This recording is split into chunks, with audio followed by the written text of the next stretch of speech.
Here we go. We are talking about, oh, and I will say, if you have questions, you can also put those in the chat. I will get to them as I can during the presentation here. Oh, I have a lot to get to, but I will take breaks throughout to answer any questions for that. So here we go. Today, we are going to learn a little bit about copyright basics because I know everybody comes at this from a different perspective. Some people have a lot of information about it. Some people have next to nothing. So we're going to just talk about the basics. So you have kind of everyone has a foundation that we can all start from. Then we'll go over the different licenses that pertain to live streaming and what you could encounter there. And then we'll talk about what licenses pertain to what different scenarios you could encounter with live streaming. We'll talk about how to request licenses. And then, of course, the what's the harm if you don't request a license and just do it anyway. And then we'll get in some copyright scenarios and some questions. And then that. Okay, but then we have to, of course, do a disclaimer. Because yes, I am an attorney, but today's presentation is for informational use only and should not be construed as legal advice. So you always should consult a licensed attorney for advice on your specific situation. So I will be offering at the end, I do offer a free 30-minute consultation if you're interested in talking to me about your specific situation. You can email me for that. We can set something up later. But especially because this is being recorded, I ask you to please not put specific information about your situation in the chat or bring that up during this conversation just for privacy purposes. Because this is being recorded, we're going to just talk about general situations or hypotheticals today. But I'd be happy to talk with you later about your situation. And if it's a bigger issue, we can always set up some sort of, we can always work together on it later and figure something out. All right. Here we go. I'm looking at the chat right now, and there's not too many people posting in here yet. So please let me know why you're here and what you're interested in. So, okay, cool. All right, copyright basics. Here we go. This is the exciting stuff. I can get my PowerPoint to work. Why isn't it working? There we go. All right, copyright origins. Okay, so this is another thing that I'd like everyone to interact in the chat with. When was the first copyright law passed in the United States? When do you think? Type your answer in the chat. I'm waiting for somebody to put something in the chat. All right, we have one answer. Come on, folks. When do you think the first copyright law was passed in the United States?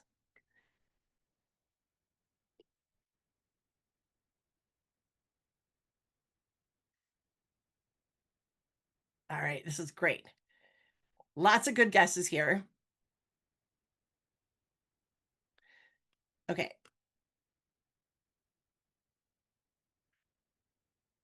All right. Copyright comes from the Constitution, believe it or not, 1776. Believe it or not, the founders of our country wanted the creators of our nation to be protected. So Article 1, Section 8 of the Constitution said, this is what we call I was going to say that. Yes.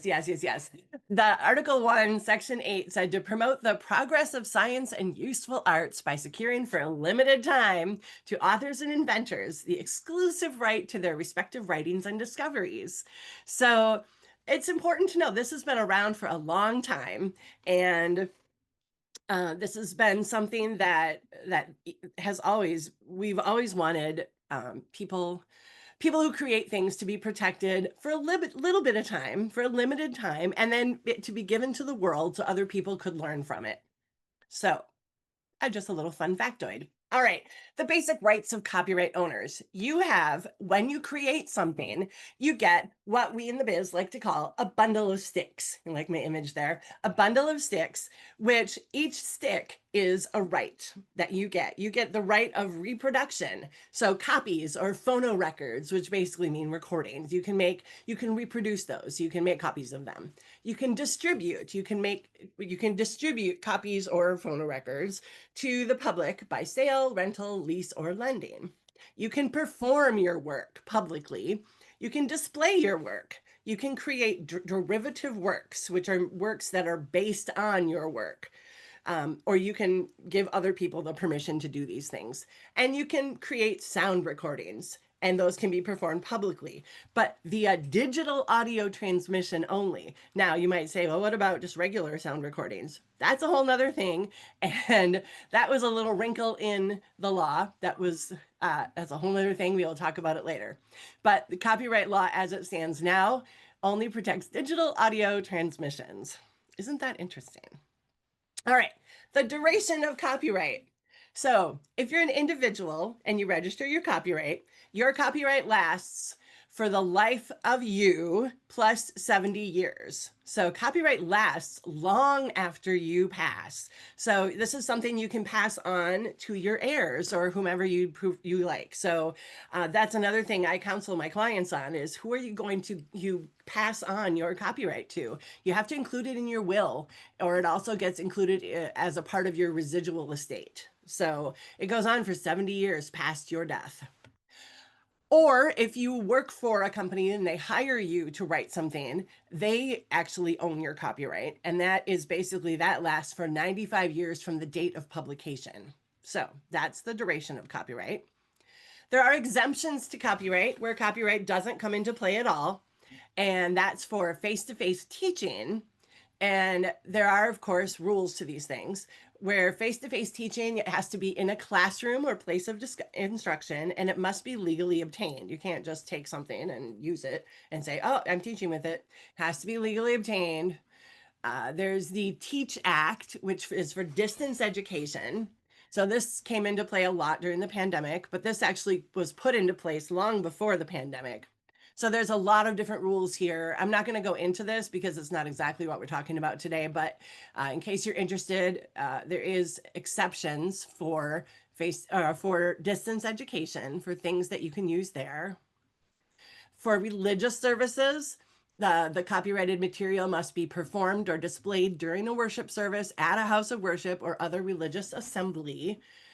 And then this is the one that applies most specifically to what we're talking about today. There is a live concert exemption. And of course, there are conditions. There must be no commercial advantage or payment to performers, no admission charge, or if there is an admission charge, the proceeds must be used for educational, religious, or charitable purposes. And the copyright owner can object at least 7 days ahead of the concert, which is not usually something you see. So interesting, right? Okay. Then there's the situation where if somebody says, oh, you're using my work, you shouldn't be using my work, you didn't have a license for it, or, you're infringing, then you can also use the fair use defense, which is basically you can use copyrighted material in specific situations if you're doing criticism, commentary, news reporting, research, or teaching without permission, if you follow these 4 things. So the fair use defense, there's 4 factors is what we call them. And a judge will take into account each of these things. And this is not something people use this all the time. Oh, it's fair use. Oh, it's fair use. But it really depends on the judge you get and how they think about these 4 factors. So it's not a given. So the purpose and character of the use, was this thing that you copied, did you use it for commercial use? Did you sell something with it? Was it the same use as the original? Was the original something that was sold and you also used it for the same purpose? Or did you use it for a totally different thing? Let's see, the nature of the copyrighted work. Was it something creative? Did the person make something? Did they create something? Or was it just a factual news article or something? That makes a difference. Was the amount used in relation to the original? Did you only use a sentence out of this huge book? Or did you use the whole thing? And then the effect on the market for copyrighted work. So the original, did what you created from the original make people not want to buy the original anymore, or was it totally different and they still want to buy this original thing? So those things all play into whether or not your fair use defense will hold. So that's another thing to think about. Um, and then there's the public domain. So the public domain is another way to get around copyright law because it basically throws copyright law out the window.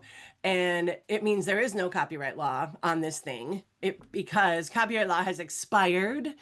That's one way you can get into the public domain when it's basically when any work is created this year, it's in 1929 or before. So that's 95 years from today's date.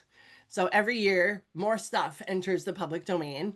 So this in 2025, so Popeye, the book, The Sound and the Fury, the play, Showboat, and Mickey Mouse. Mickey Mouse, the original Mickey Mouse, Showboat Willie, Steamboat Willie, not Showboat Willie, Steamboat Willie, and that was a couple years ago. And then every year, a few more Mickey Mouse animations enter the public domain. So it's interesting. I just put a few things here, but it's stuff that was created in 1929 or before. That means you can use it, you can do whatever you want with it, and nobody can sue you. So that means their copyright has expired. And then interestingly, government works or works created in the government employ never get copyrighted. So you can use them whenever you want. But I don't know why anybody would want to create a derivative work on a government pamphlet, but you never know.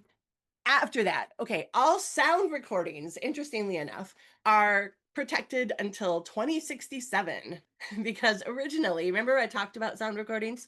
Sound recordings were granted blanket protection starting in 1972 because sound recordings were never protected by copyright law originally at all until 1972. And then they realized, oh, wait, I think we forgot something. And so they started protecting sound recordings in 1972. So they were like, well, everything's just protected until 2067, and then we'll start thinking about it. It's just crazy. That's a whole nother webinar. It's just nuts. So if you're interested in learning more about the public domain, pdinfo.com, that's a great resource to find out if something is in the public domain. I actually go there a lot. And you can also just Google, is this song in the public domain? And Google will just tell you. It's really amazing. Okay, so that's your brief copyright basics. Does anyone have any questions on that? So are lyrics of sound recordings copyrighted? Oh, no, no, no, no, no. Lyrics are something totally different. Lyrics are words, and words are copyrighted, but we're talking about just the music itself, the actual recording, the sound is the actual thing. Lyrics are different. Lyrics are copyrighted. They are copyrighted, but they're the words that are copyrighted, not the sound. So few, but they are copyrighted just in a different angle. So I don't know if you're happy about that or not, but they are copyrighted. But before 1920, oh yeah, definitely. Yeah, anything is fine before 1920. For joint creation, okay, you guys are making me put on my glasses here. Okay, for joint creation, is that life plus 70 of the main creator or the youngest? Oh, and does it matter how much someone contributed? Okay, yes, great. Okay, good questions. For joint creation, it's life plus 70 of the youngest creator. So the last one to pass. So it's 70 years past the youngest creator. And does it matter how much someone contributed? No, not really. No, because they both need to be listed on the registration. So ideally, you should have this thing registered with the Copyright Office. We didn't go into that, but so copyright law, the one thing you should know is that copyright is in effect the minute you write something down. That's true. But to actually enforce it, to be able to take it to court and do something with it, it needs to be registered, officially registered with the US Copyright Office. So that is something, that's a whole nother webinar. Is there a time limit for when we should register our copyrights? Well, you really should do it as soon as you can, but no, you can register it anytime.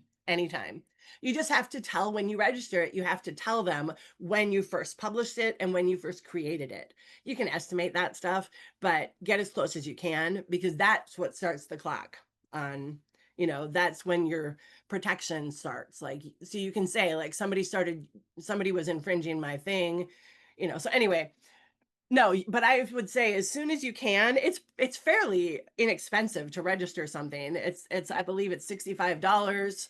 Um, and you can register several things at once. There's lots of options for that. I'd be happy to talk over that with anyone. There's tons of registration videos on their website. It's copyright.gov. So I highly recommend checking that out. I'd be happy to help anyone with that. I've done it a lot of times. So, okay, we're going to move on or we're going to run out of time. There's so much to talk about.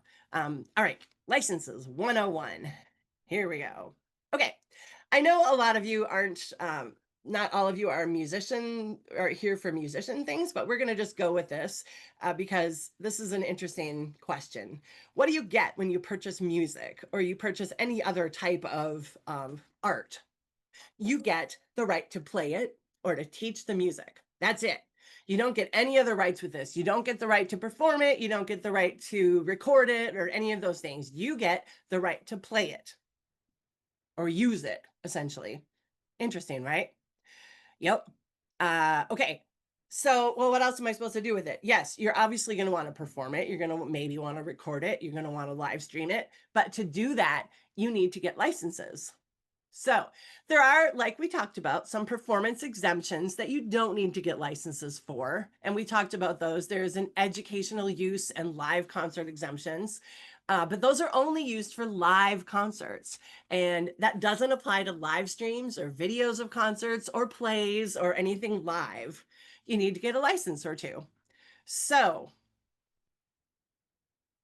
okay, I see some fun questions coming here. We're going to get to those in just a minute. So let's talk about some of these licenses. There's a performance license.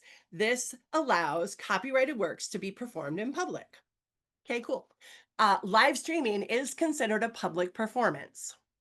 So what you can do is obtain blanket licenses from the PROs, that is the Performance Rights Organizations.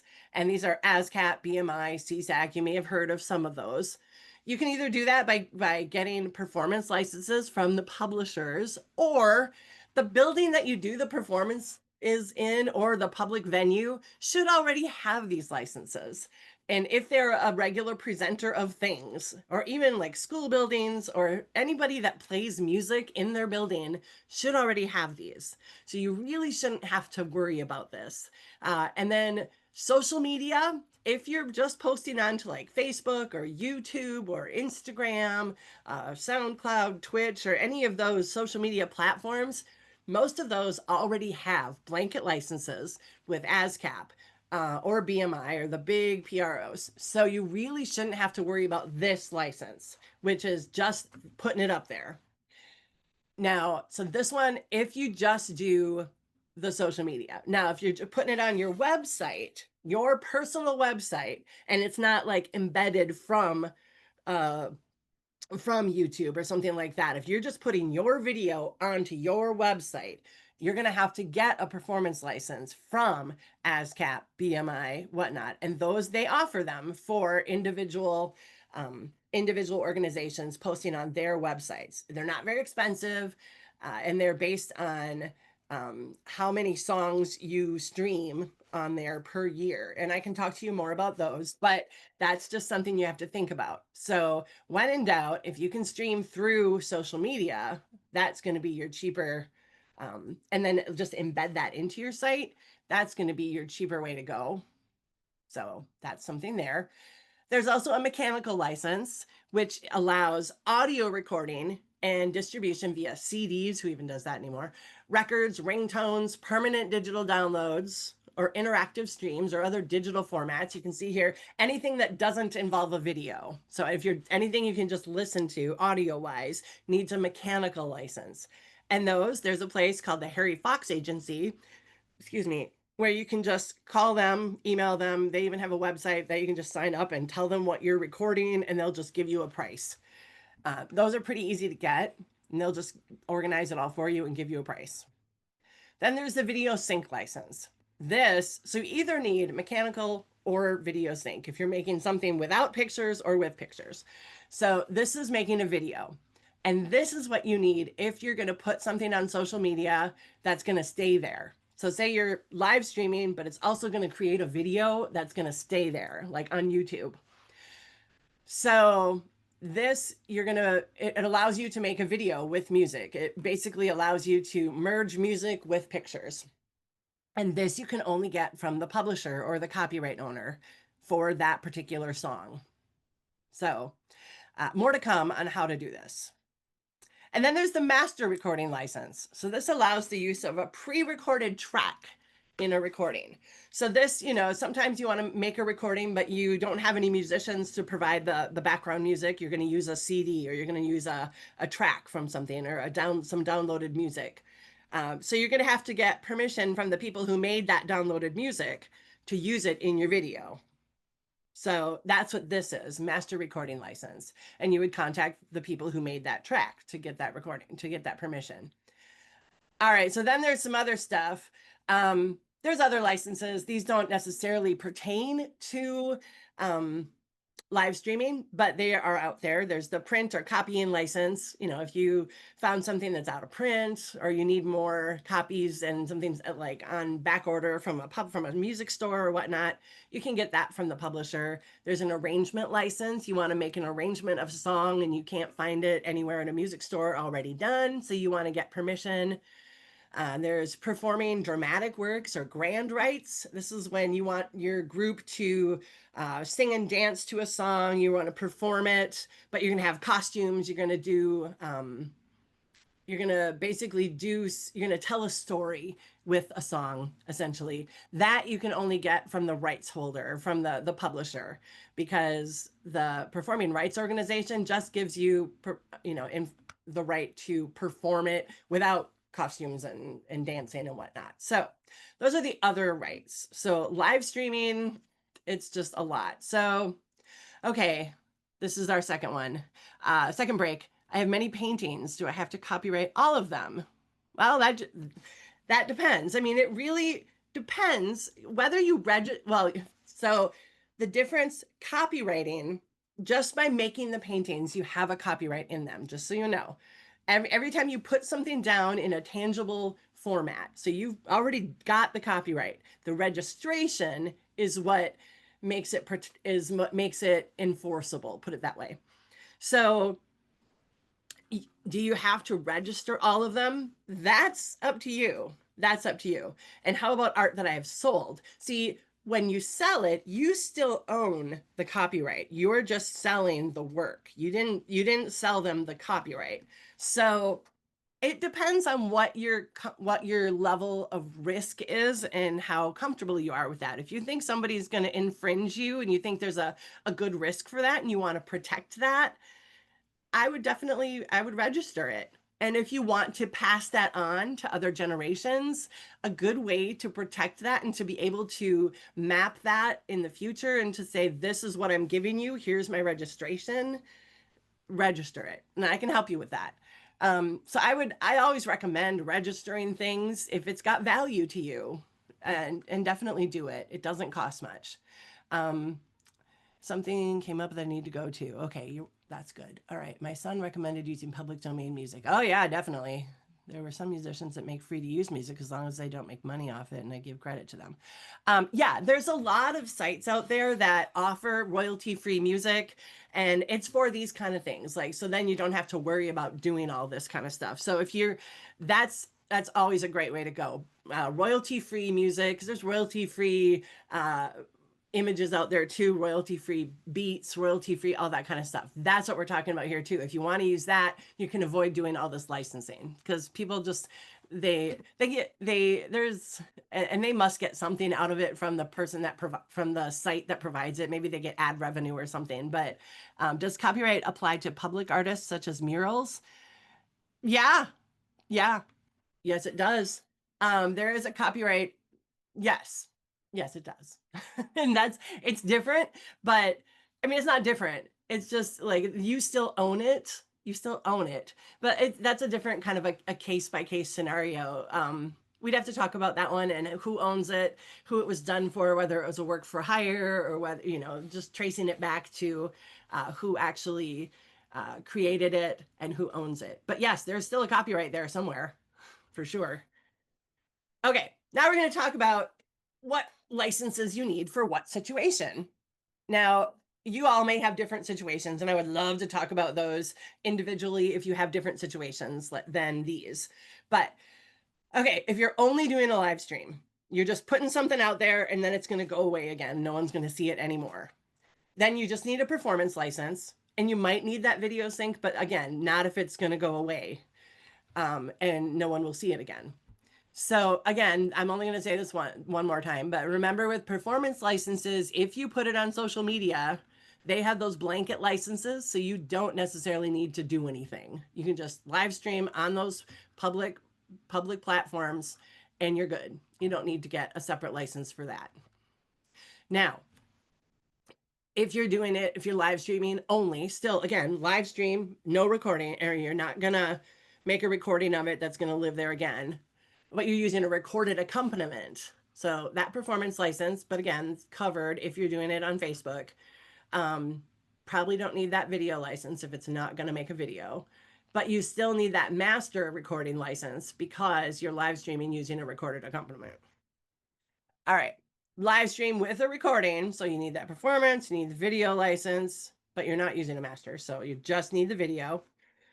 Okay, so live stream with recording with recorded accompaniment. So yes, yes, yes. You guys remember virtual choirs? We did these a lot during the pandemic. You kind of need all of them for that. But since this isn't really a thing anymore, we're not going to talk too much about that. But that I started doing this presentation back then, and that was a huge thing. So, all right, how to request a license. Here we go. This is kind of like what you're looking for now. So you got to figure out, number one, who is the publisher or who owns the copyright? All right, Mary, we'll get to your question in just a second.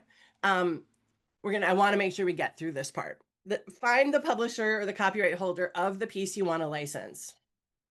So shape of water, like for instance, you're looking at a piece of music, the copyright's going to be at the bottom and it's usually next to the copyright sign. Like, so for this one, piece of music, this one, Soul Ray Music. Okay, cool. That tells you like who it is originally. Cool. Then you're going to find the publisher's website and look for licensing information. Easy enough. You're just going to do a Google search, try to find it. If you can't find the publisher's contact information, like these guys, Soul Ray Music, never going to find it. Then, okay, my next slide here, then you're going to do a little more digging. You're going to find the song's copyright owner and contact information through the PRO databases. You're like, what is that? Write this down. This one, SongView, this is at bmi.com. bmi.com, SongView is an amazing resource. They just started putting together a database of all ASCAP and BMI songs. Those are the two biggest song catalogs in the country, and who owns them and who administers their rights. So this is a massive resource. So what you do, you go to bmi.com and you click SongView and you come to this page, and all you do is put in the title of your song. That's it. So I put in Shape of Water and you click search. And then you come to this huge list of all the Shape of Waters and you find one and you pick the one by the person you want. And this one was by Alexander Desplat.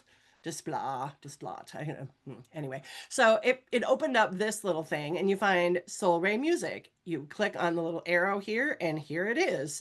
Care of Songs of Universal. There's their address, there's their website and their phone number if you want to call them. You're like, okay, I'm going to go to the Universal Music website and I'm sure they'll get right back to me. Probably not. They're terrible. I'm just going to tell you. But don't fear not. I have a better idea for you. But you can also go to the MPA website, Directory of Music Publishers and Publisher Imprints, if you want to find. That's another great resource to find publishers.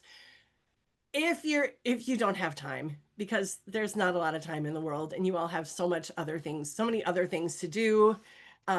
Yeah, there are companies out there that will do all this research and do all the negotiating and do all the stuff on your behalf.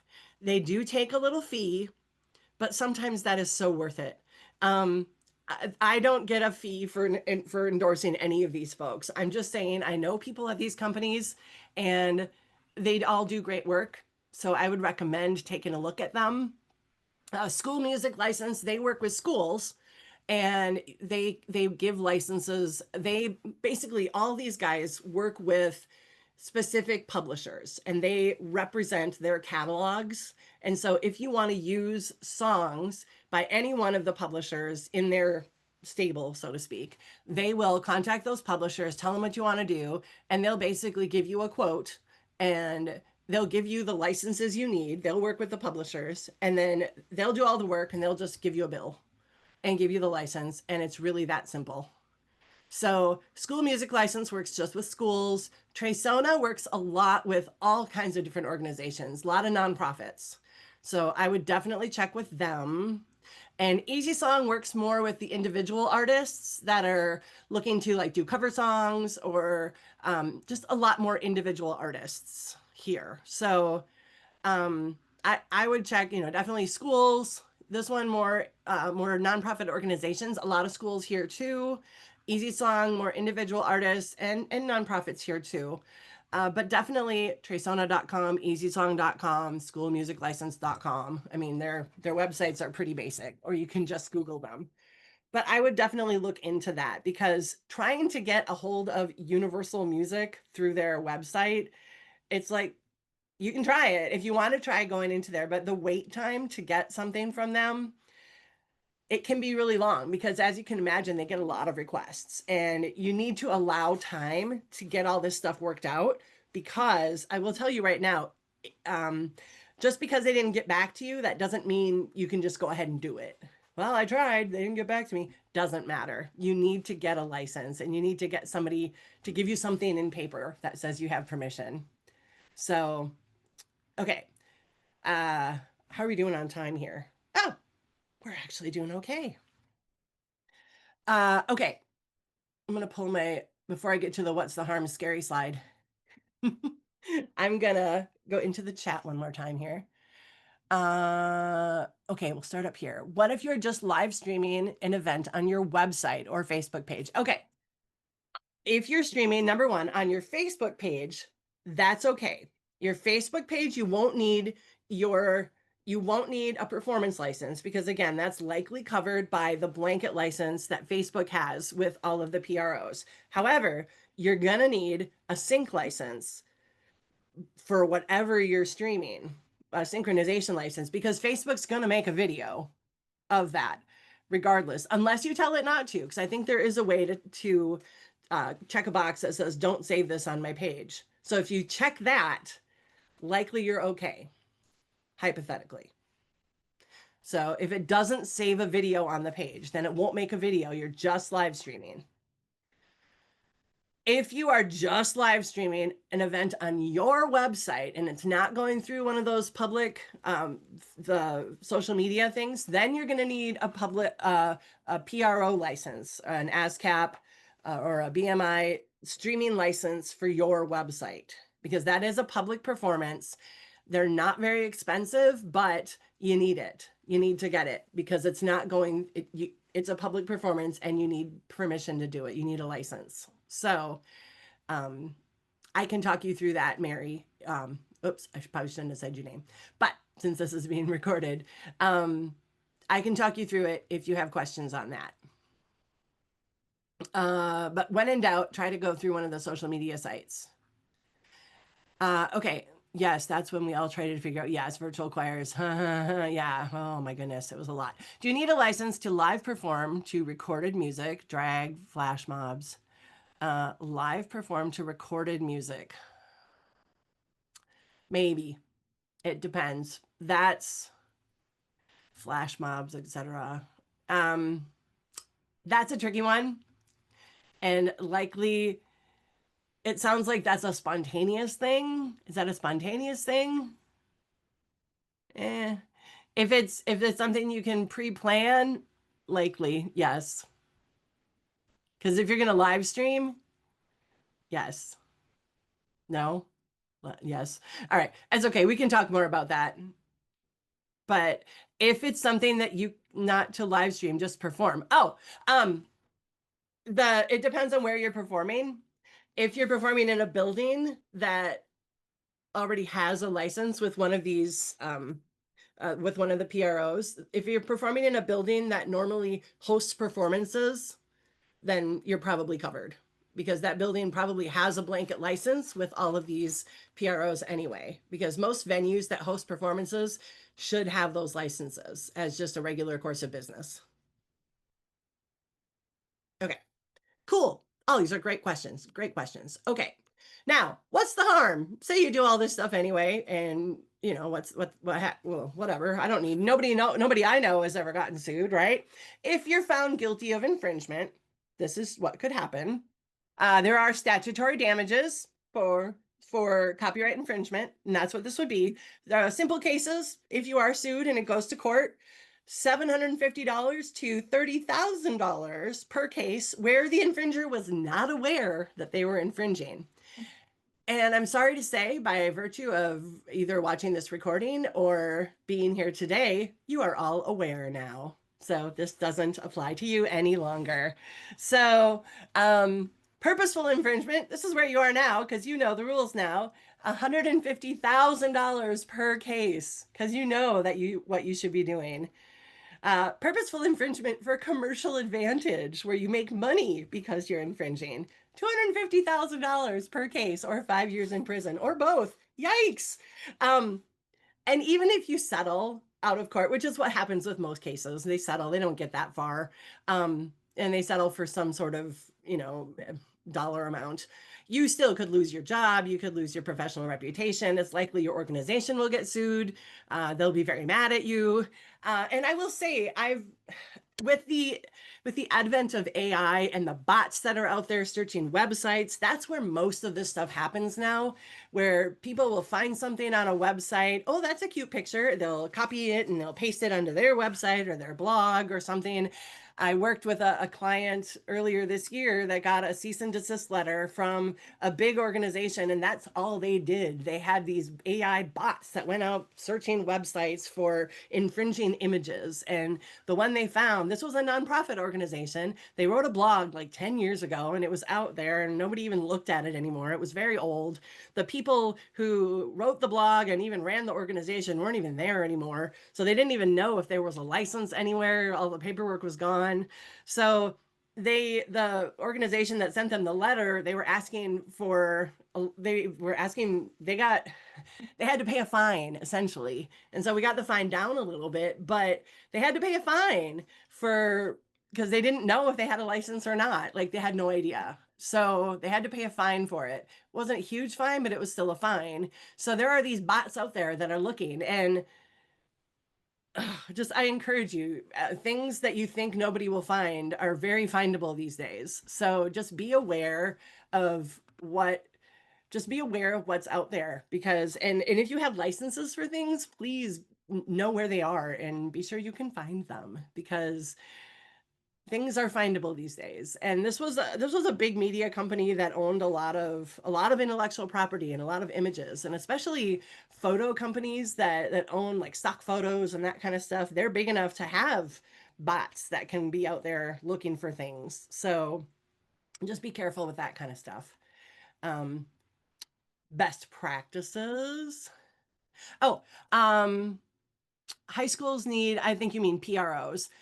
Yes, Christina, PROs, high schools especially, and they should have this. Like your district should have PROs covering your buildings. Because think about it, your high school plays music at games, your high school plays music for concerts, your high school plays music in the halls, maybe.